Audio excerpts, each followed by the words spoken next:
Yo, what's up? Konnichiwa. Ako si Jigs at welcome sa ating page. At syempre, balita muna tayo dito lang sa Balitang Ina.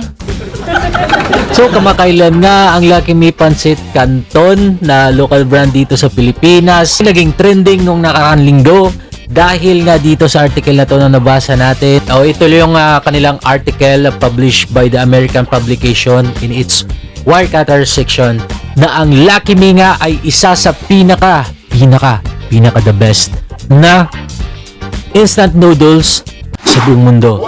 So ito nga yung pancit canton na calamansi flavor, nasa listahan nito kasama ng mga sikat na makilala ding ramen, kilalang instant noodles sa buong planeta. Kahit itong mga Korean noodles and Japanese noodles, kasali ang kalamansi ng Lucky Me. Gawang Pinoy! Oy, Pinoy yan! Syempre, Pinoy. Proud Pinoy dahil dyan, nakaka-proud Pinoy.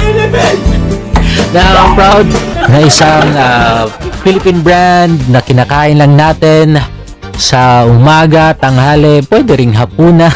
Ayan, partneran niya lang pandesal, goods na yan, di ba? Parang naisipan ko tuloy dito magpansit canton.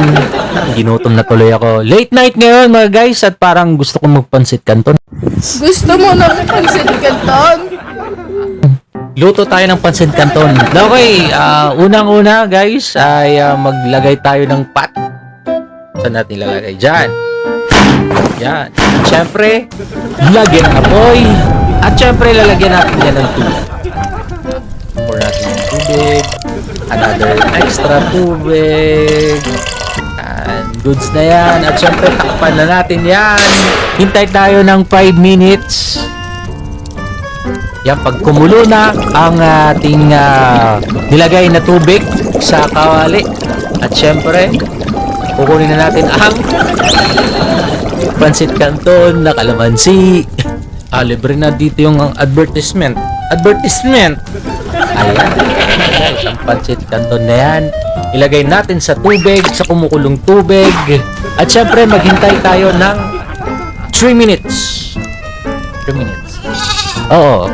Pwede rin 5 minutes. Gusto yung malambot na malambot. At syempre, tapos na ang 5 minutes. Kukunin natin yung noodles. Itatabi na natin yung kawali at yung kalan. At syempre, sa bowl, ilagay una natin yung niya. Anong tawag dito? Yung flavorings guys, yung flavorings ilalagay natin dyan. At syempre yung powder. And of course, ang noodles mismo. Kumuha ng tinidor at kutsara.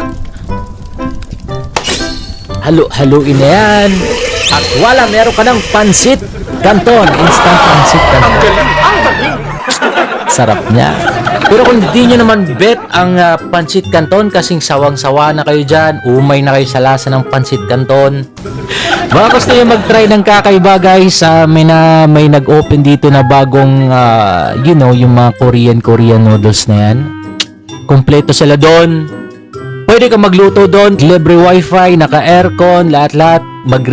Relax kayo, kain-kain, ganyan. Kasama nyo mga friends nyo, pamilya nyo. At kung trip nyo talagang kumain ng mga, alam mo yun, ramen, mga Korean noodles, hindi kasi ako familiar sa mga ganyan. Pancit canton lang talagang kinakain natin. Yan, pumunta kayo sa K5 Ramyun Bar. Yan, makikita yan dito sa Cruising Katayngan, Masbate. Ang K5 Ramyun Bar. Maganda maganda yung resto. Napaka pang-Instagram. Ayan, K5 Ramyun Bar. K5 Ramyun Bar, baka naman.